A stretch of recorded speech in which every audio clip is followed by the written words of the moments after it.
You're listening to Country Music Success Stories featuring Music City mentor JC Don Valeris. Now, here's your host, Candy O'Terry. Here we are in Nashville. I just love it. This Boston girl can't get enough of the people and the Southern hospitality. The stars have lined up, and I've landed an interview with Nashville royalty. She grew up in country music. Her dad was Conway Twitty's manager. And singing is what she's always wanted to do. I remember vividly, Candy. I had roller skates on, and I would roller skate out on the carport, and I honestly thought I was Gladys Knight. I really did.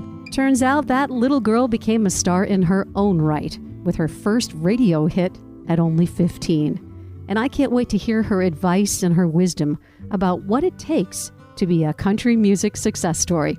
Her name, Kelly Lang, and this is her story. Kelly, welcome to the show. Hey, Candy. Thank you for being here. I'm here at your beautiful kitchen table. I'm looking out on your beautiful pool. I just had a chance to meet your handsome husband. Thank you for having me. You're welcome. JC Don, thank you for having put us together. That's awesome. She's talked so highly of you. I can't wait for our interview. Well, JC Don Valeris, the woman that we're talking about, is somebody who grew up in Boston, lives here in Nashville, singer-songwriter, and does just about everything else, right? Yes, I call her Superwoman. When I was preparing for our interview, I discovered that you were on Star Search. Yes. And so was I. No way. But I didn't make it to the finals. In fact, I hardly made it onto the show. I got to the very last cut before I made it to the season. Oh. So I wanted to talk about you. Take us back to Star Search. Oh my goodness. I was 17 and I was working already around Nashville, and Star Search came to me and asked me to try out, which was totally bizarre. And when I went to try out, they said, "Oh, we really like you, but you're too young." Well, why did you come to me? So they said to come back the following year, which I did, and I made it.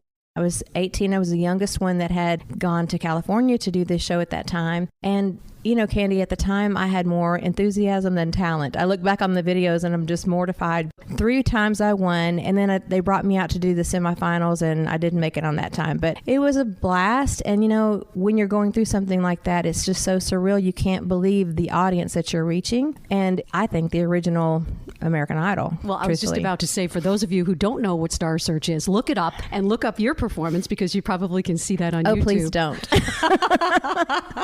It's terrifying. Your dad was the road manager for Conway Twitty. Talk to me about your dad. Wow. Well, we lived in Oklahoma City, and my dad was a grocery store manager. And every weekend that Conway Twitty, who lived near my family, would come in off the road, he would have these humongous checks to cash. And Dad was the only store manager that would allow him to cash these large checks. And he loved Dad, and he started just hanging out with him and loved his values and his way he did business. And he said, "You know what? I want to open some grocery stores. Would you manage those?" And then it evolved into, "Hey, would you go on the road with me and manage everything that I do?"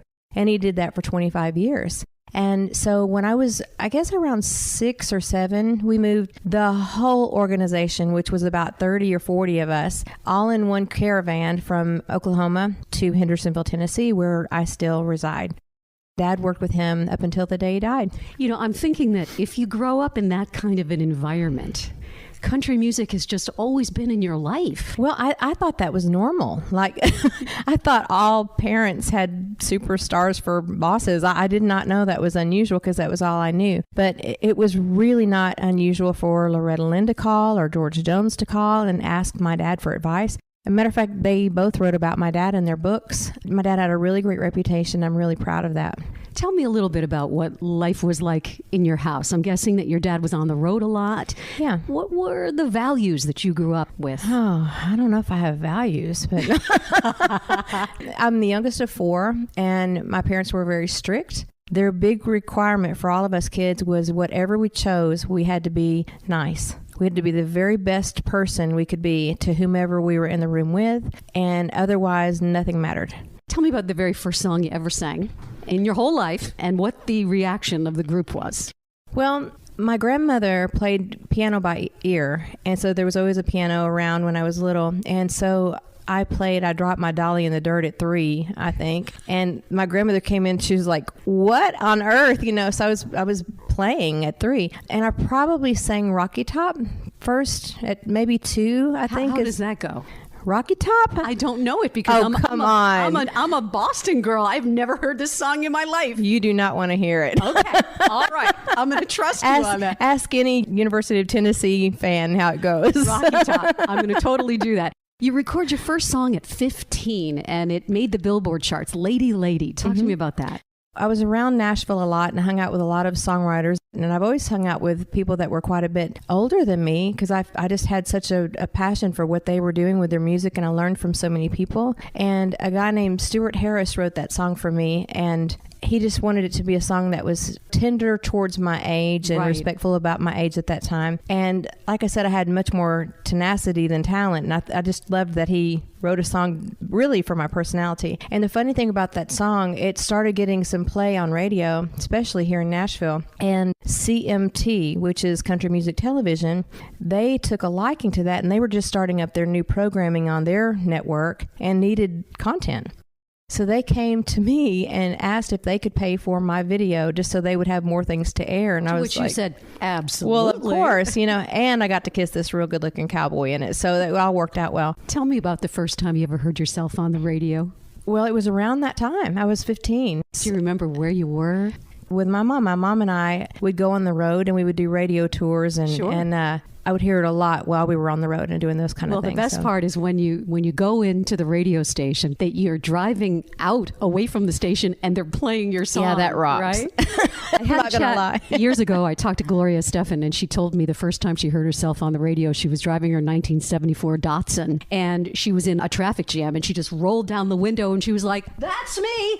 I'm on the radio right now!" You know. One of my favorite stories regarding that is my husband is a country singer, and he was also in the record business. He was an executive with different labels, RCA being one of them. And this young guy, scruffy looking, long-haired, dirty kind of looking young guy, came into his record place where he was working. I don't remember the company it was at this time, but he said, "I'd like for you to play my record and see if you can get it, on radio." And so he listened to it and he goes, "Oh, this is pretty good." So they took it to this radio station. And the guy goes, "Yeah, this is really good. I'll play it on the radio right now." And he goes, No. Wait until we get out to the car because I want him to hear it on the car radio." And so he gets in the car with this scruffy looking kid in the back seat and they play, "Ladies and gentlemen, debuting Neil Diamond." And he got to debut Neil Diamond's first song, and he was there with him. There's just something about hearing it come out of your radio in the kitchen or your radio in the car that makes the whole thing so amazing. It is. Let's talk a little bit about your early career, your rise in country music. It is hard work, and it's not just about being well connected. It is hard work. What do you remember about those days? And if there's a young singer listening to us, what advice could you give to her or to him? Well, I've never looked at it as work, and I've never really looked at it as hard. There's a lot of hours that you put in, and there's a lot of things that you might miss, proms or certain parties or games or whatever you think a person that age would want to go to. But it was always such a passion for me. I've always just felt driven by the desire to improve myself and keep going with my music just to see how far I could go. And I love every single aspect of it. I get a little charge out of mailing something or learning a new program on my computer. And again, thanks to JC Dawn Valeris, I'd honestly given up a little bit of it because I'd taken some time off. And when she came into my life, she was like, "No, we got more to do." So I love the empowerment that JC has given to me, and I hope that I've helped her with things as well. And it's not work for me. It's just a passion. So therefore, if you find your passion, it's never work, right? You are also a prolific songwriter. And I wondered if you can tell me a little bit about your process, how the songs come to life. Is it a lyric thing? Is it a melody thing? How does it work for you? It's a God thing. I just honestly feel like I am the vessel holding the pen. And sometimes I wake up in the middle of the night and a melody is already like flowing through my head, and I have to check myself. I'm like, have I heard this before? Was this something on the radio? I don't listen to much radio, so it's probably not. And I end up humming to my voice memos. Thank goodness for that on my phone at this point. Used to be a cassette recorder by my bed. And I have little scrap pieces of paper all over the house, and I look at them, and a lot of the times I'll write things when I'm in the bathtub. And again, thank you for my phone now, because I can now just speak into that and it holds that. But It's something that I never know when it's going to come. And I can write by appointment, and you can go and sit and talk with the writer and you can decide what you're going to write. But it's my least favorite way of doing it. I would rather just wake up and oh, thank you. Here it is. You mentioned the little pieces of paper. And so I wanted to let you know that in an interview that I had with James Taylor, he told me exactly that. He said that he had a little pad of paper, kept it in his pocket all the time. And he'd write down little lyrics, little lines, little phrases. And he had to tell his wife, please never throw away any piece of paper that you find in my pocket, because that just might be my next big song. Well, what's really cool is you think that is what the song's going to be about. And then maybe 6 weeks or a year later, you find another scrap of something else and you go, oh, that's why it didn't work, because these two pieces of paper are supposed to go together. The thing I would like to encourage other writers about is nothing is written in vain. Nothing is created in vain. Most of the things that I have had success with have been something that I've written even as far back as 15 or 16 years prior. And all of a sudden it starts showing itself again, and people think like it's the first time they've ever heard it. And a pure example of that is I wrote a song right before I was going through a health crisis, and it was a nice little song. It got some feelings off my chest, and I was actually writing it about someone who was taking care of their husband, and I felt sorry for her because she was trying to be everything for her husband.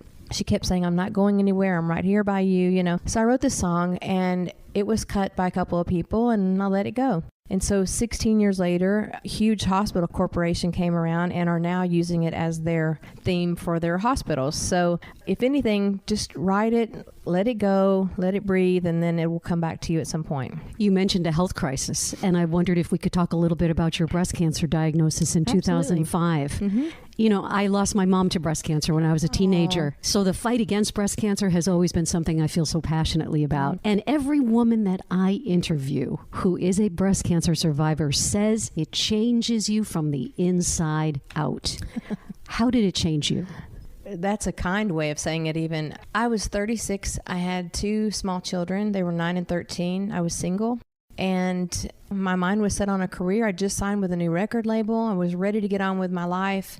And bam, I felt this little knot. And so lo and behold, it was the strangest thing I've ever been through in my life. I was mad. Honestly, it kind of halted my plans. And when you go through something like that and the doctors say, it's already spread, you're going through chemo, and you see yourself bald and green and scarred up, and 36, 37 weeks of radiation I had ahead of me. It was horrific. And some might look at that as a death sentence, but I just chose to look at it as my life sentence. I just felt like it gave me an opportunity to live life way more abundantly and appreciatively. And I promised God if He would just let me live, I would try to be some kind of light for somebody else going through this. Because honestly, Candy, I didn't have anybody to talk with even. Nobody that I knew my age was going through something like that. And I honestly had to be brave and not show any type of fear around my children or my mom. And I had to laugh a lot and pretend like it was just a bump in the road or bump in the boob, But it was terrifying. And I just thought, this is not me. I'm not a scared person, So I started looking at like the sky was bluer and the trees were greener and the songs were louder. It's been a blessing to me. I've learned a lot from it. Who's XOXO? Oh man, you did your homework. Through that period of time, I like to laugh a lot, and I was doing a lot of writing with country singer Lori Morgan, and we ended up writing her whole I Walk Alone album at that time, and we were teasing about her upcoming event, that there was a lot of fans that knew way more about her than she might have them. We were teasing about what they act like and look like and dress like sometimes, and they're very aggressive. So I got into my closet and I pulled every kind of animal print out I could possibly get. And I showed up at the next writing appointment and acting like this character that we were teasing about. And so it began. And oh my gosh. Like an alter ego. Yeah, oh yeah. No, actually she's my ego and okay. I'm just altering as Kelly, okay. But she's so much fun to play because it's things that you wish that you could say in real life, but you just can't get by with. And I can say horrible things and get by with it. It's so much fun. Who really fills your soul and makes you feel like you've learned something from them? JC Dawn Valeris is one of them. I'd put her close to the top. Another one is Olivia Newton-John. She is a real inspiration for me in so many levels. I met her when I was a child and then got to know her later in years. You know, she's a breast cancer survivor as well. And she calls me all the time with the newest and latest and greatest ways of naturally taking care of myself. You know, who gets that? You know, who has that opportunity? And it's not even on a music level that we have bonded. It's as a mother to mother, sister to sister. She's just like an angel to me. Let's move on to TG, because this is quite an incredible love story. Evidently, he has known you since you were 14 years old, and then you both went off and had different lives, and then you came back together again, and it's a beautiful love story. Tell me. It's bizarre. Oh, my goodness. Like I said, I began singing when I was very young, and TG was an opening act, and actually for Conway Twitty, and actually a business partner of my dad and Conway. And his career just was huge. Oh my gosh. If people aren't familiar with T.G. Shepherd, he had 21 number one hits. And right when I was beginning my career, his was just flying. I just always liked him. He was just a likable person, and I had admiration for his work ethic. I never thought of him like a romantic partner in any way. So I started doing a lot of opening acts for most everybody in the area. And a lot of shows with TG and Mickey Gilley and Lee Greenwood and those kind of guys. And he was just always so nice, just always kind and inspiring. And he put me on a few shows out in California with him, some television shows and stuff, which furthered my opportunities as well. I would see him at different events in Nashville, maybe every 4 or 5 years. And I don't know, there's something about him. I was just thrilled to see him. I wasn't like attracted in that way. I was a kid, you know, just always happy to be in his presence. I'm married at 19 to the father of my children, and it was 15 years of, I'm grateful I have my children. How about that? So I knew TG's first wife. She's a lovely lady. I still love her to death. Her name's Diana. And in the meantime, their marriage didn't work out.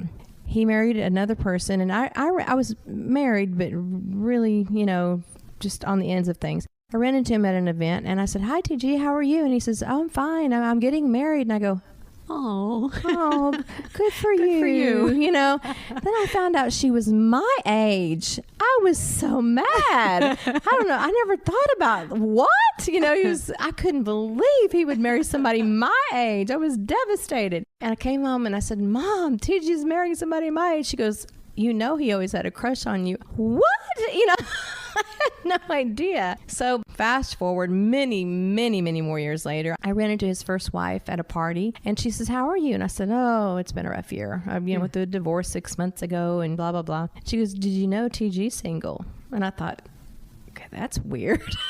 Wait a minute. It's hard to keep track with this guy. I know. I'm like, okay, what are you telling me for? You know, come to find out, she called him and told him that I was single and he better go get me. So he did, and we've been together almost 20 years. You mentioned children and being a mother. Mm-hmm. Can you tell me, how did motherhood change you? It is the hardest job I have ever experienced. Singing, careers, nothing compared to motherhood. It leaves you raw. It leaves you grateful. It leaves you scared. You feel like you're always doing something wrong. It's unbelievably humbling. Then you see them grown and affecting other people in a positive way, and you hope you had something to do with that, and you see your little kids fly, and it's just unbelievable how much depth motherhood is. It's crazy. There have been so many highlights in your career, and the list just goes on and on, but I picked a couple of things. First of all, you performed Islands in the Stream at Kenny Rogers' induction into the Country Music Hall of Fame. What an honor. Take me with you. You walk out on that stage, and what was that like? That was the highlight of my career. No kidding. I picked a good one. You did. That was the best. I got to tell you a little funny backstory, okay? So I had become friends with Sir Barry Gibb of the Bee Gees many years. The Barry Gibb. Many years earlier through a benefit that we did together. So Barry called me and he says, "Hey, Kel, I'm going to be singing Islands in the Stream at Kenny Rogers' induction." I'm like, why would he call and tell me that? And he says, "Are you available to sing that song with me on blah, blah, blah date?" And you know what I said? What? I said, "Hey, hold on just a second. Let me check my schedule." Let me just see if there's anybody else, like maybe Sir Paul McCartney, who wants me to sing Amazed with him. I mean, funny. like, oh my God. I just giggle at that. I told him later that I'd done that. So you walk out on that stage. So, well, I mean, the thing is that anybody that is in the music industry, they are highly keenly aware of Sir Barry Gibb. He's the second highest financially rewarded earning songwriter underneath Paul McCartney in all of history of music. So that's a thrill in itself to walk out with him. And he's the one that's nervous. He was sweating and shaking. He was a nervous wreck. I was having to like calm him down. It was the most bizarre thing. But I roomed with Emmylou Harris and Alison Krauss. Oh my goodness. And oh my gosh, Candy, you walk out and naively in my head, I'm thinking, I've sung with Barry before. I can handle this. That was the least of my fears. I walk out and there's Kenny Rogers, which, you know he's going to be there. Then there's Bobby Bare and Barbara Mandrell and Garth Brooks. And oh my gosh, I wasn't expecting for some reason to see these faces. What goes through your mind? Do you feel like you've made it?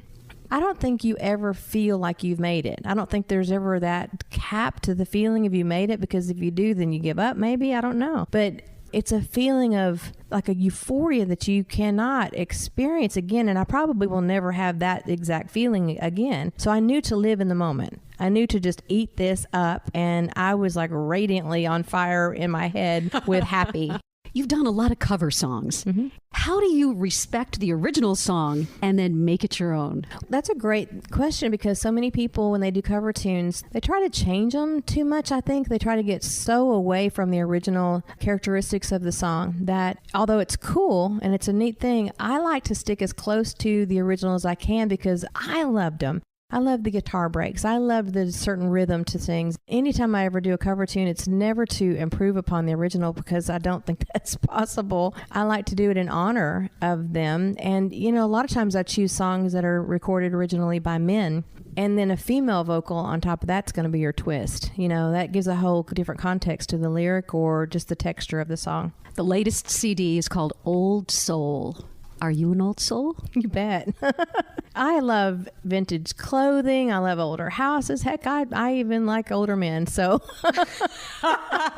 talk to me a little bit about how this whole record came together, why you chose these songs. This particular album was songs that I grew up with. My mom always had music playing in the background, and it wasn't always country. She loved Gladys Knight. She loved Frankie Valli. She loved, Al Green. All of these songs are things that I grew up listening to. And the Gladys Knight song on here, I've got to use my imagination. I remember vividly, Candy. I had roller skates on, and I would roller skate out on the carport, and I honestly thought I was Gladys Knight. I really did. I still think I might be related. We don't know. These are songs that bring up happy times for me. They're safe times, and I really hesitated on whether I should release an album at this time, but it was already recorded last year, and I can't now think of a better time that we all need to go back to a place where these songs bring you to a memory where we felt more safer, kinder, simpler. I'm sitting here in this beautiful home of yours. Thanks again for having us here today. And I learned that you are also a visual artist. You paint on canvas. What is this? Is your talent endless? Oh, yes. I can't cook. Well, neither can I, but So tell me about your artwork. My brother is a professional artist. He's a trained professional artist. My mom has always dabbled in oil paintings and all, but I just never thought about it. I just thought that was their gift, and it was never something that I could do. But my husband, when I was in my 30s, he bought me an oil painting kit.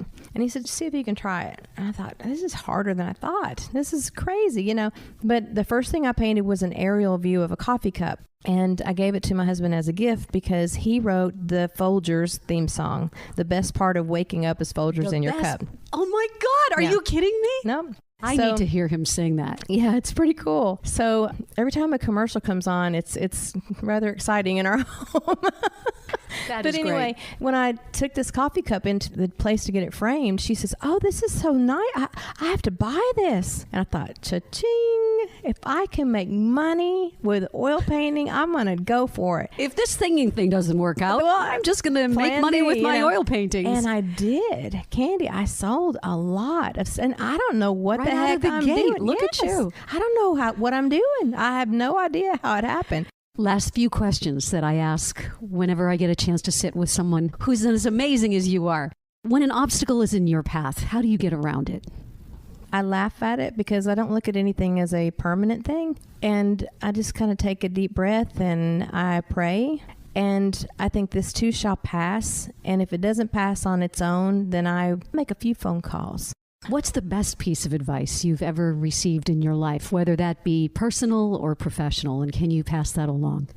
My mother always gave us the most simple advice, and it comes from a Bible verse. It is, everything happens for the best. That's her whole saying. And if you really adhere to that, if you really take hold of that little sentence, it encompasses so much. What matters the most to you?